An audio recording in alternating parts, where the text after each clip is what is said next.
Hey everyone, this is Dr. V from Steps to the Future. Thank you so much for joining in. We're here with another College Conversations. And this evening, we're actually going to be talking about 10 tips for virtual college fairs. There are so many college fairs going on now, and we know that everything has to be done virtually because, this coronavirus is still here. So hopefully this will give you some information and you'll be able to use this information. I'm going to wait just a couple of seconds to get us going and share this out, just in case we have people that are joining us later, because I would love for people to join in. So I'm going to share this out. Anybody that joins in now, please make sure you share it out also. So let me find it on my phone and we can share it out here. Okay. Okay, here we go. We're live now. We want folks to make sure they join in. Here we go. Okay. So again, thank you guys for joining in. As I said, Dr. Belinda Wilkerson from Steps to the Future. If you have any questions, make sure you throw them in the chat box. So this evening, we're going to be talking about 10 tips for virtual college fairs, because we have so many college fairs going on right now. And again, like I said earlier, everything is virtual. And there are certain things that I think students need to be doing as they're approaching these college fairs. I've been attending a few myself over time and actually spent most of yesterday on a college fair. And I just noted a few things that I think it's really important for students to be paying attention to. But before I get into that, I want to do a public service announcement. So do you remember I did an interview with a young man by the name of Jalen McGee, who is a senior at North Carolina State University majoring in engineering. And Jalen was telling us about the internship that he had done with Microsoft and that he was working on an app. Well, he has a prototype of the app ready, but what he needs from all of you out there is he needs some high school students who will sit in on a focus group on a Zoom meeting and give him feedback about the app, what they like about it, use it, try it, what have you. So this is a public service announcement where you folks can help out one of our guests from College Conversations, Jalen McGee. This is Jalen's contact information. So it's Jalen McGee, and he is at North Carolina State University, and he is looking for high school students, not parents. Not parents. Parents, you can't do this one. He's looking for high school students to help him look at the app, what works, actually use it. And he will set everything up through a Zoom meeting. And this is his email here on the screen. And his email will also be in the show notes. So for anyone that's joining, Jalen McGee, our engineer who we interviewed a few weeks ago, our engineering student from North Carolina State University, is looking for some high school students to try out an app that he has a prototype of, but he needs to try it out on students. So if you know any high school students that are interested in doing this, this is here's his name, here's his email address, and please pass this on. So let's get back to tonight's topic, 10 tips for virtual college fairs. Now, I actually, as I said earlier, I attended a college fair most of the day yesterday. It was the NACAC, one of the NACAC's virtual college fairs, and they have several dates. And it was really interesting. I learned a lot about 4 colleges. I ended up attending 4. I went to Swarthmore, which is in Pennsylvania. I visited with Olin, which is the engineering school in Massachusetts. Where else did I visit? I visited, oh my goodness, where are my notes here? I've been visiting so many schools lately. It's like, oh my God. I went to Syracuse, went to their session. And then I also went to another session on, let's see, what school was this? I went to another session on, I think it was James Madison. So again, having that opportunity to learn about some schools. So what is it students need to do? First of all,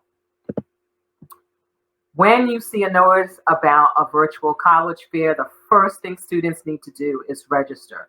By registering, this gives the colleges an opportunity, or the organizers an opportunity, to collect your information and see that you're interested. Once you register, that allows you access to other information about the college fair. So the first thing you need to do is register. And register using an email that you will be using for all of your college work. I always recommend to all seniors when they're starting their college applications or they start communicating with colleges, whether you're a junior or a senior, you should create an email that is just for that purpose. You want a pretty generic email. It doesn't have to be a Gmail, but we don't want something like I think I'm cute at gmail.com. You want an email that is, like I said, that's pretty generic. It could be your first name, last name, whatever combination you decide to do. But the first thing you need to do for a virtual college fair is register. Now, once you register, review the schedule. So, for example, NACAC, which is the National Association for College Admission Counseling, is conducting a series of college fairs. So the one yesterday was the first in a series of 4 that they're offering right now. So one of the things you can do once you register, you can go in and you can review the schedule. You can see what colleges are going to be there. And then you can also go in and see what kind of a schedule is there. So for example, when you click on a college, is it going to be a Zoom meeting where it's an information session? Is it going to be a student panel where you'll have the opportunity to speak with current students at that school? Will there be a button there where you can schedule a one-on-one meeting with one of the admission reps? So you really need to go on, review the schedule, and see what's there. First of all, there are going to be over 600 colleges throughout this college fair. And there is absolutely no way, and there's no reason to try to visit all 600 colleges. So that's why it's so important to review the schedule. And in reviewing the schedule, it's also important to have been thinking about what colleges or what you're looking for in a college. Were you looking for a small college, a large college, medium-sized college as far as population is concerned? Are you looking for a college in a particular geographical area? So when you go on and you review the schedule, there is a PDF, especially for the NACAC one, there's a PDF that lists all of the colleges that will be at the college fair. And you can see what states they're in. There are international colleges, from different countries, from Canada, from Australia, from New Zealand, from the UK. So it's really important to go in, review that schedule, see what's being offered, and create your schedule. So that's the next step. So the third step, create your schedule. So on the NACAC, on the NACAC College Fair, and also on some of the others that I've been looking at that I will be sharing with you at the end of this, they give you the opportunity to create a schedule. So for example, when I went in on Sunday, actually I registered early, and I went in on Saturday, and I pulled up my registration and I said, okay, which colleges do I want to see? So I knew I wanted to see some more about Swarthmore because I have a couple of students that are interested in that school. So I found Swarthmore on the list. I looked at the times of the different information sessions, and then I clicked one and I was able to add it to my schedule so that it would send me an email reminder in case I forgot about that. And then I went through and I knew there were 4 to 5 colleges that I was interested in finding more information about or attending sessions. And I went through the list. And there's also, you can either go through the list, but that could be kind of tedious because there's almost 600 colleges there. But they have a search bar at the top. So you can type in the name of the college and it will let you know whether or not the college is at that college fair that day, whether it's going to be live sessions, whether there are recorded sessions available. And then for each of the sessions that are available, it tells you whether it's an information session, whether it's a student panel. Sometimes they may decide on a particular program or study that they want to showcase. So again, go in, create your schedule, and most times it will also send you, you'll get a reminder about it just in case that, you forget. So again, go in and do that. So let's see, one of the next things that you need to do. I got my little list here so I don't forget. So once you create your schedule and you know what schools that you want to check out, I'm going to tell you guys, if you don't do this, don't waste your time. You need to do your research. And by that, I mean, Go on the school's website, read about the school, read about what majors they offer, what programs of studies do they have at these colleges. So go on there and find that out. When I was on yesterday, I was getting a little irritated because, but that's me. I was getting a little irritated because students were going on and they were asking the admission rep, so do you have a computer science major at your school? Now, if you had gone on the school's website and went under the tab that says academics or program of studies, you would have known whether or not that school had a computer science program or a psychology program or any number of programs. So do your research. Go on the website.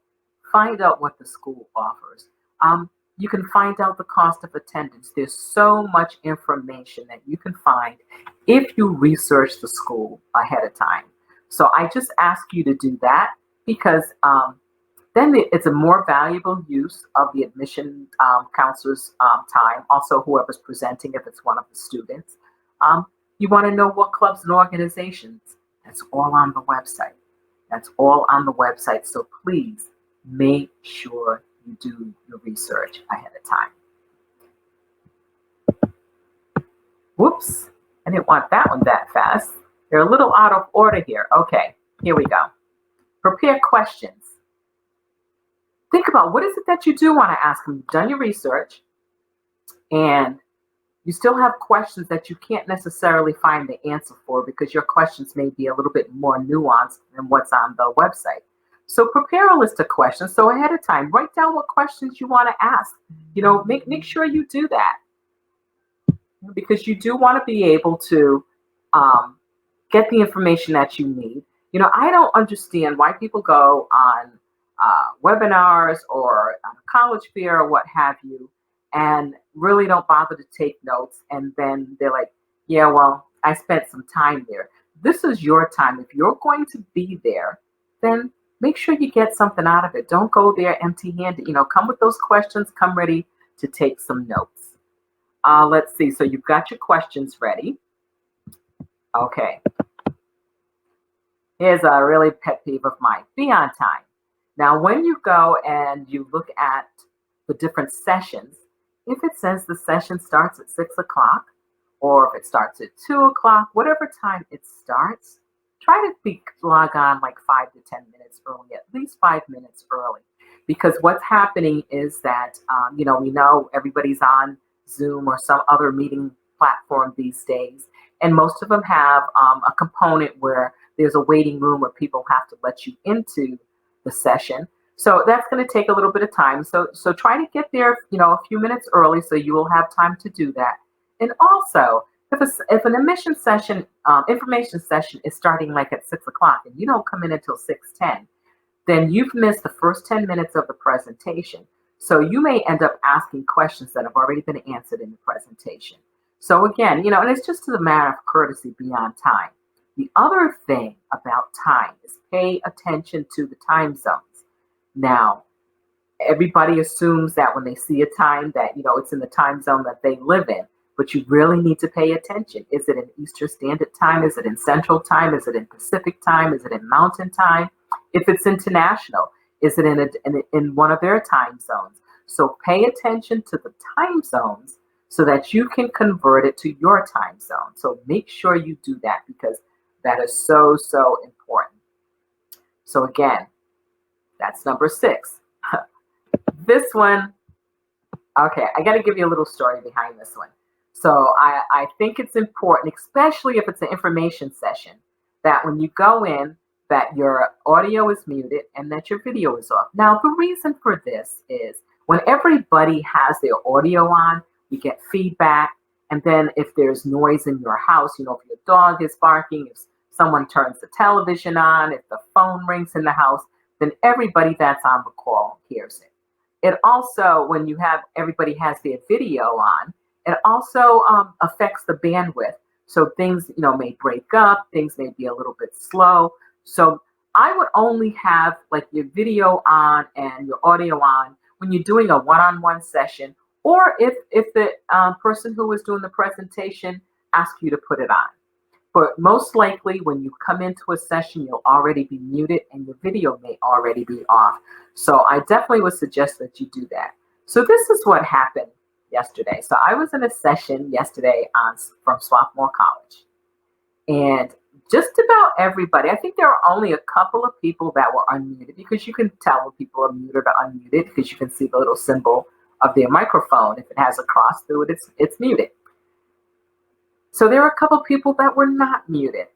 And one young lady whose video was not on, but her microphone definitely was on, said when the presenter was doing his session, said, "Hey, he's kind of hot." Now, there were probably about, I don't know, there were quite a few of us on that session. So we all heard her say that. And we're like, oh my God, she doesn't realize that she just said this out loud. To his credit, he just kind of like chuckled and kept right on moving. But again, you don't want to say something that's embarrassing, because we could all see her name on the screen. So we knew who said it. So again, just pay attention, and that's a good reason to have your video off and definitely mute it. Definitely mute it. And again, unless you're doing a one-on-one session, there's really no need for everyone to have their audio on, because again, that interferes with the quality and what have you, unless again, the presenter asks you to have it on. Now let's go back up here to this one. Take notes. While you're in that presentation, make sure you're taking notes. The presenter is giving you valuable information. Take notes. So like, yesterday, I was going through and I was taking all kinds of notes. So like, here's a page of notes. I like to, handwrite my notes. So here's a page of notes. Here's another page of notes. And then I'm going to take these and I'm going to put them in my, Google Docs. But I like to take my notes first and then go back through them. The other thing I do sometimes when I take notes is because when there's a lot of information, especially if someone's using a PowerPoint presentation, or they have a slide with lots of information, and I know I can't write it down that fast and it's not being recorded, I just do a quick I do a quick screenshot. And then in my notes, I will say, forever orange, check the slide.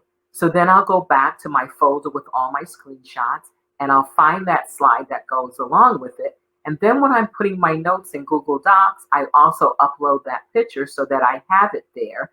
So I know what I was referring to. And if there was additional information other than what's on the slide, then I would add that to my notes. So I find that that's a good way when someone's doing a presentation that is not going to be recorded, that you just take a quick screenshot, especially if it's, basic information and you want to make sure that you remember it. Because like, again, you can't always write all that stuff down. One of the things, let's see. So we're taking notes here. Pay attention to previous answers.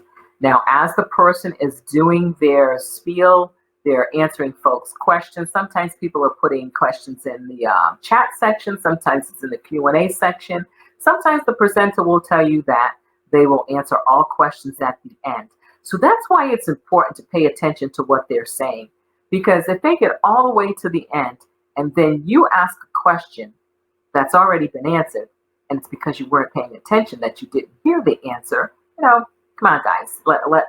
Let's start practicing our great listening skills. So pay attention to the previous answers.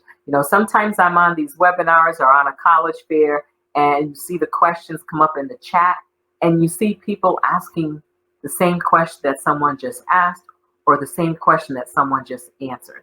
So again, pay attention to the previous answers. And last but not least, one of the things I think it's important for everyone to do is to follow up with the admission counselor. Many of the counselors are assigned regional areas or have territories, or whoever's doing the presentation may be the contact person. They always give their contact information. That's usually the last slide, or they'll put it in the chat. I know one of the sessions I was at yesterday, the admission rep that was there put his information into the chat, and then, just copy it, write it down. But again, follow up with them if you have more questions. Also, or just to say thank you for doing this presentation, because again, these can get pretty tedious, and because we can't, be in person, we don't get that feel that we get from being in person. So it's really good to follow up with the admissions person and give them some feedback, or if you have additional questions, or if you missed something and you just want to get that information. So let me really quickly just go back through these 10 again. So 10 steps. You're going to register. First thing, once you register, review the schedule. What is the schedule? What time is everything? After you review the schedule, you're going to create your own schedule. If there is a component there that allows you to create your own schedule, do so. It's so much easier when you go back to the college fair or to the webinar or however it's set up, that you can see your schedule there ahead of time. You're not wasting any time afterwards going back through it. Again, make sure you're doing your research ahead of time. So before you actually sit in on sessions, go on the websites, check out what's going on with those colleges, check out the programs of studies, find out about clubs. This is where you can find information about study abroad. So save your questions for those questions that you can't find on the website. So that's number 4. Number 5, make sure you prepare some questions. So if you have additional questions, this is where you want to ask them. Be on time and pay attention to the time zone so that you're coming into the session during the right time. Common courtesy there. Number 7, mute your audio, turn off your video. That's definitely something that I think is wise to do, unless the presenter asks you to unmute yourself, or that you can have your video on. So we're just going through these really quickly. Again, if you missed it at the beginning, then you can go back and you can hear more of the information. Make sure you're taking notes. It's really important that people are taking notes. As I said, I was showing people my notes, 1 page of notes here, but I have several pages of notes. And as I was saying, one of the things that I do when I'm taking my notes, if there's something on the screen where there's a lot of information and I can't write it all down, I just do a quick screenshot. So then when I'm putting my notes in Google Docs, it's just easy to upload it, the image there along with the notes. So that's definitely something you want to do. Let's see. Pay attention to the previous answers so that you're not wasting the presenter's time, and you're not wasting your time by drifting off and your attention strain. Pay attention to the answers that are being given. And when you have the opportunity, follow up with the admissions person. Follow up with whoever was doing the presentations. Like I said, sometimes it may be students who are part of a student panel. They usually give their contact information. So if you have questions, it's a great opportunity to follow up with them. And if a school is tracking demonstrated interest, this is a fantastic way to do it. That's also why it's important to register. Now, for a couple of fairs that are coming up. So the NACAC Virtual Fair, these are some of the remaining dates: October 12th, October 18th, and November 8th. You can see a link there that will take you to the registration page. Or if you don't get this down, this will be on my Facebook page and it'll be up on YouTube later on too. You can just Google NACAC Virtual Fair and it will come up. This link again will take you to the registration page. So it's really, really important. I think it's so important that you register ahead of time and come up with a schedule. Look over the schedule, see who's there. So another college fair that's coming up, and this one is coming up this month, pretty soon. Colleges That Change Lives. They are having a 4-day affair, or 3-day, the 27th through the 30th. And they have a series of presentations. So here's their website for you to go on and to register. So in addition to having CTCL schools there doing presentations, they're also doing presentations on how to ace the interview, what is liberal arts, and several others. So again, in addition to having opportunities to learn about colleges that are part of the colleges that change lives, you'll also be able to attend sessions that talk about other topics that deal with students that are college bound. So parents, if you're on watching this, pass this on to your students. Students, if you're on, you make sure you register. So that's definitely something that I want you to think about. So let's see. So that's it for now as far as what I have for college fairs. Now on my Facebook page, I will be putting college fairs as they come to my attention. So I just want to make sure that you're paying attention to those. They will, as I said, they will be up there. Every time I find out about a new one, I put it up there. I just want to go back really quick for folks that had it, who came in a little later. This is my public service announcement. So a few weeks ago, I did an interview with a young man from North Carolina State University, Jalen McGee. And in the course of the interview, he was telling us about an app that he was developing to help college-bound students. He now has a prototype of the app ready, but he needs, some feedback from high school students.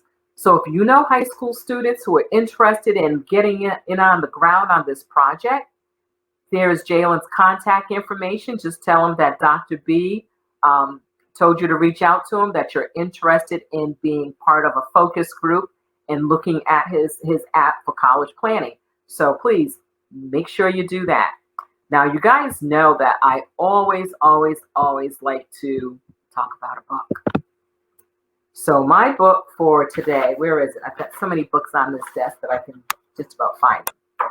So this one is called HBCU Experience, the book. Now, there are quite a few college fairs going on with HBCUs, and I'll be putting some of those up on my website also. I keep saying on my website, I usually put things up on my Facebook page faster than they get on my website, but you'll see them on my Facebook page. I'll be tweeting them out. Sometimes I put them on my LinkedIn page, so look for that. So this book, HBCU Experience, the book, it's a collection of essays celebrating the Black college experience. So HBCUs, for those that aren't familiar with them, are historically Black colleges and universities that were created after at the end of the Civil War, primarily during Reconstruction, because after the Civil War, folks of color, Black folks, were not allowed to attend white institutions. So institutions were created so that they could be educated.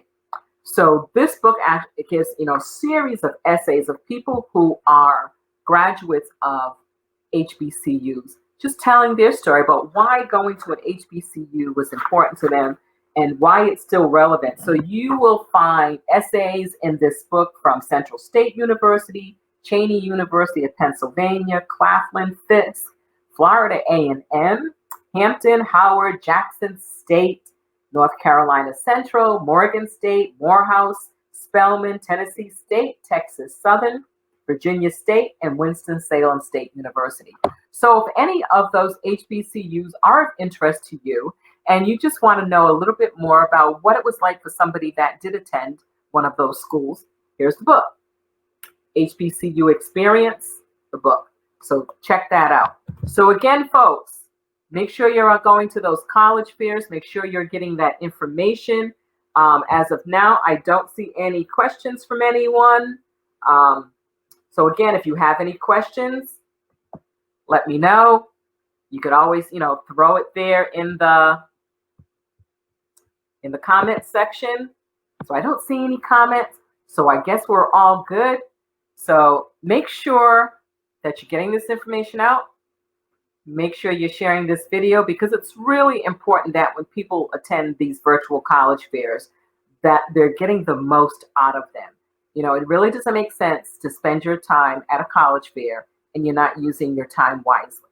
So I strongly encourage folks to make sure that everyone gets in there, checks it out. Some of them, I've been to some really great sessions.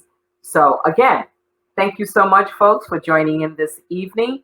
Next week, I will have with me as a guest Annie Tolkien, who is the director of Accessible College.